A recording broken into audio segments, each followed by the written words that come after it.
Hold on tight, because today we are breaking down one of the most shocking and openly discussed targeted assassinations of the modern Middle East, an operation that did not just remove a man, but sent a message that echoed to intelligence services, governance, and militant organizations across the region.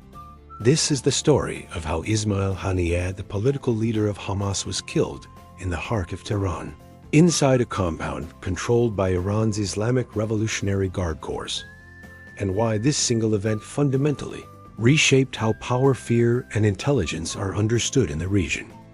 For years, Ismaeil Haniyeh was seen as untouchable, not because he was unknown, and not because he was irrelevant, but because he operated in a space that traditionally offered protection.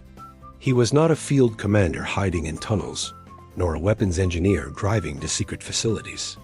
He was a political figure, the chairman of Hamas's political bureau, a man who traveled openly, met heads of state, attended official ceremonies, and spoke to international media. He represented the diplomatic face of an organization designated as a terrorist group by Israel, the United States, and the European Union, but he did so from capitals that offered him safety, distance, and plausible immunity. For much of his career, Haniyeh resided outside Gaza.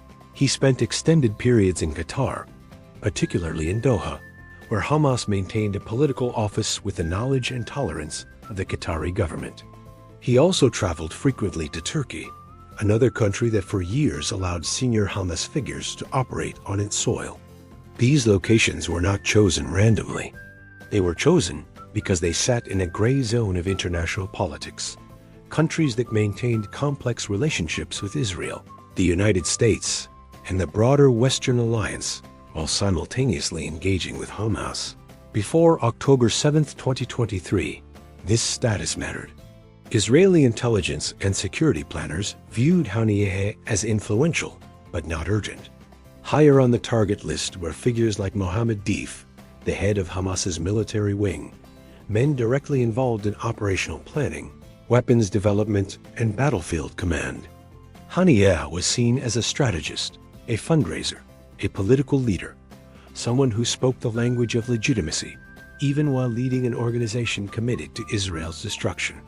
That assessment changed permanently on October 7, 2023. On that day, Hamas launched a coordinated, large-scale attack against Israel, crossing the border from Gaza, killing civilians, soldiers, and abducting hostages. The attack shattered assumptions across Israel's political and security establishment. It was not just the scale of the violence that shocked the country, but the depth of planning, funding, and coordination required to carry it out. As Israeli intelligence reviewed what had happened, names that were once considered secondary moved rapidly to the center of attention.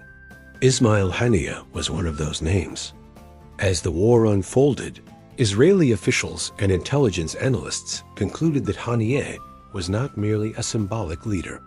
According to Israeli assessments and international reporting, he played a significant role in approving strategy, coordinating political backing, and facilitating the financial networks that sustained Hamas.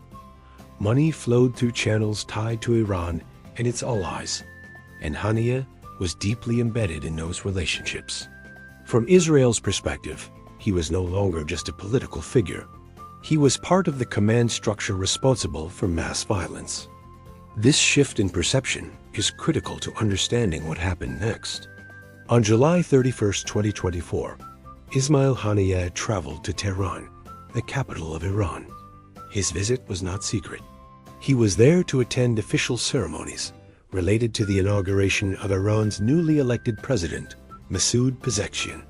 As one of Iran's key regional allies, Hamas was represented at the highest level. Haniyeh arrived as an honored guest of the Islamic Republic, hosted under the protection of the Islamic Revolutionary Guard Corps, or IRGC, the elite military and security force tasked with safeguarding the regime and its strategic interests. The location of his stay was significant. He was housed inside a guarded compound in Tehran, a facility controlled by the IRGC, designed to host foreign dignitaries and high-level allies. This was not a hotel open to the public. This was a secured environment, monitored, swept, and guarded by one of the most powerful security organizations in the Middle East. For Iran, this compound symbolized control, sovereignty, and strength. In the early hours of the morning, an explosion tore through the compound. Ismaeil Haniyeh was killed. Almost immediately, confusion followed. Iranian authorities initially suggested vague explanations. As is common in such incidents, early statements were cautious, incomplete, and at times contradictory. Within hours, however, it became clear that this was not an accident. Hamas issued a statement accusing Israel of carrying out an assassination. Iranian officials spoke of a targeted attack and vowed retaliation. International media began reporting, based on intelligence sources and regional officials, that Israel's foreign intelligence service, the Mossad, was responsible.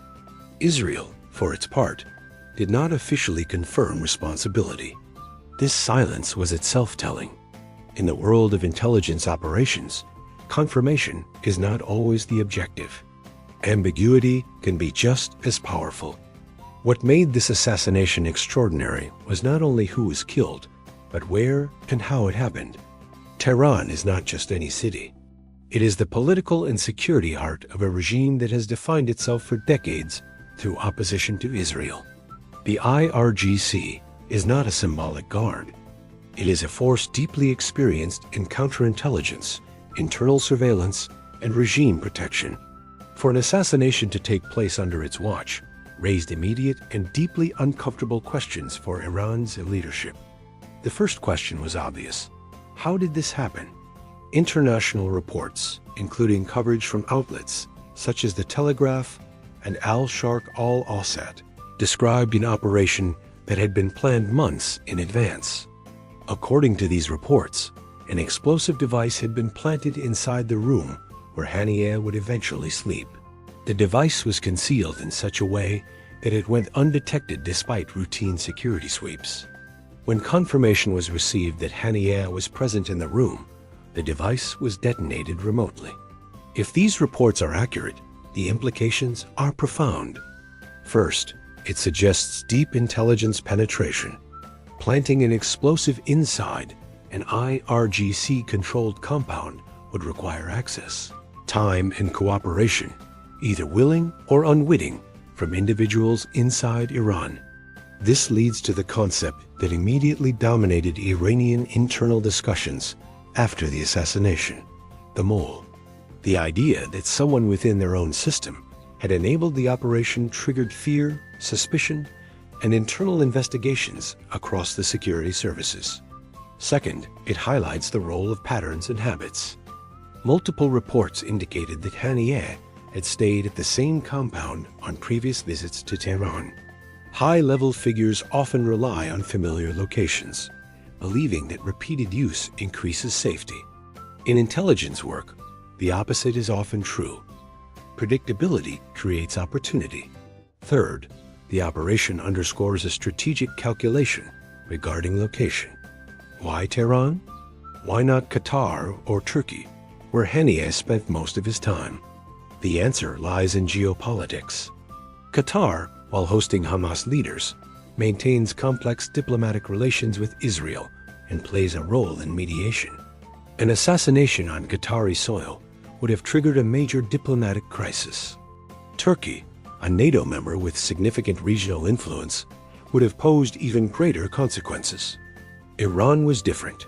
Iran is a declared enemy of Israel.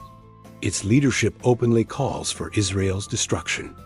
It arms and funds groups hostile to Israel, including Hamas and Hezbollah. From Israel's perspective, carrying out an operation on Iranian soil carried fewer diplomatic costs and greater strategic messaging value. It demonstrated reach, capability, and resolve. The psychological impact of the assassination extended far beyond the immediate loss of Haniyeh. Reports emerged that senior Iranian officials went into hiding, limited public appearances, and launched extensive internal security reviews. The commander of Iran's Quds force, Ismail Haniyeh, was reportedly out of public view for weeks. Whether or not this was directly related, the perception of vulnerability was unmistakable. This is where intelligence operations move beyond tactics and enter the realm of psychological warfare. The message was not only to Hamas, but to every allied group, every commander, and every political leader operating under Iran's umbrella. No location was truly safe. No level of protection was absolute. And that message, perhaps more than the explosion itself, is what reshaped the strategic landscape. At this point in the story, as the shockwaves from Tehran continued to ripple across the region, another question emerged, one that remains unresolved and deeply troubling for Iran's leadership. Who helped make this possible? And how deep does the penetration really go? The immediate aftermath of Ismaeil Haniyeh's assassination left Tehran in shock. Reports quickly circulated that even the most secure units of the Islamic Revolutionary Guard Corps were baffled. How could a foreign intelligence service penetrate a facility so heavily guarded, so meticulously monitored, and carry out such a precise operation? International media, including the New York Times, BBC, and Al Jazeera, noted the unprecedented nature of this event. A high-value target eliminated in a compound considered virtually impenetrable, under the direct observation of Iran's elite security forces. According to multiple sources, Mossad's operation relied not on brute force but on intelligence, precision, and patience. Months before Haniyeh's visit, covert operatives reportedly gained access to the compound, bypassing security systems and positioning a device in the room that Haniyeh would ultimately occupy. The device remained hidden through routine sweeps and inspections, highlighting the limits of even the most experienced internal security teams.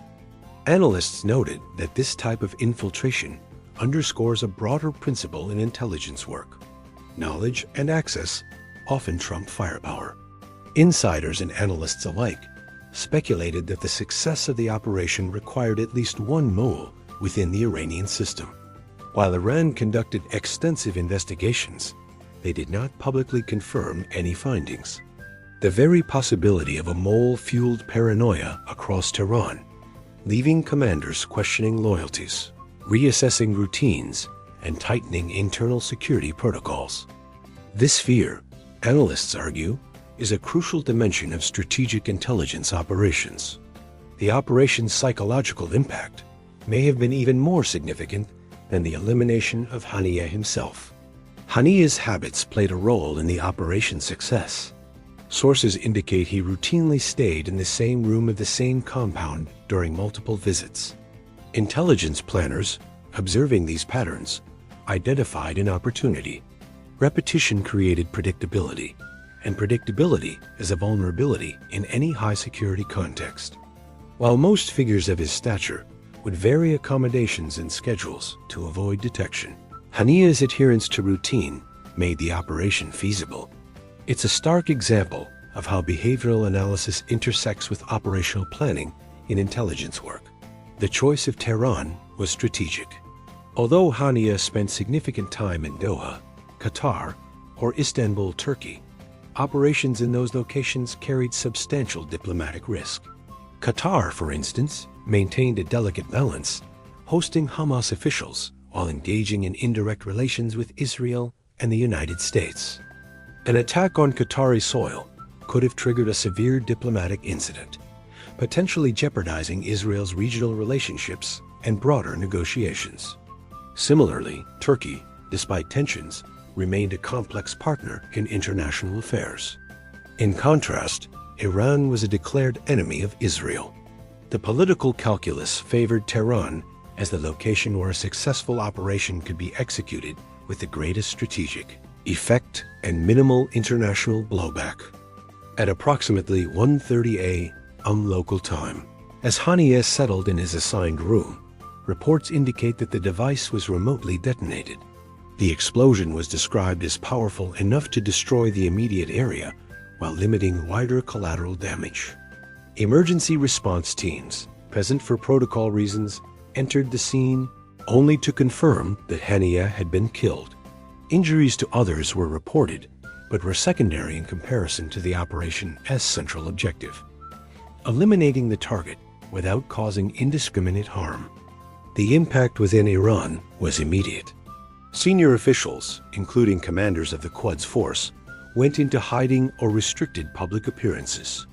The regime's internal communications reportedly became highly compartmentalized, with increased vetting of personnel and stricter monitoring of compound security. Analysts suggest that the speed and precision of the operation created an atmosphere of distrust that extended far beyond Tehran, influencing regional proxies and allied groups. Fear, in this sense, became an operational tool, a psychological deterrent designed to constrain decision-making and introduce caution at every level of planning. International reactions varied. Western media highlighted the sophistication of the operation and the apparent intelligence failures within the IRGC.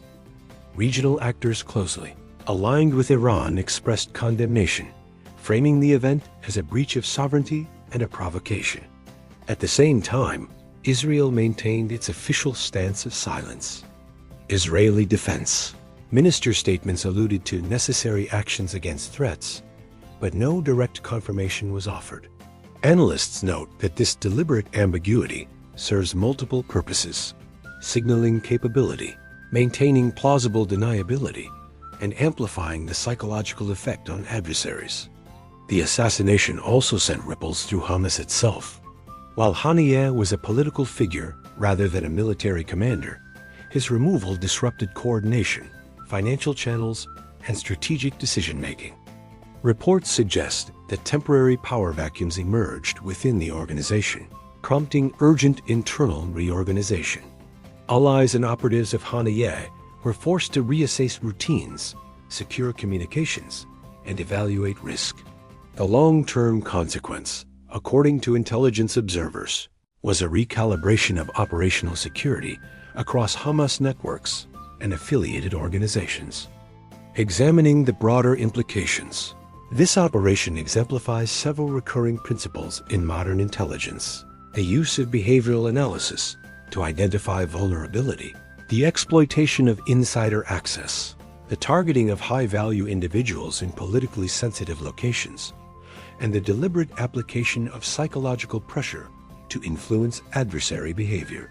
The operation in Tehran demonstrated that success in intelligence is rarely about confrontation.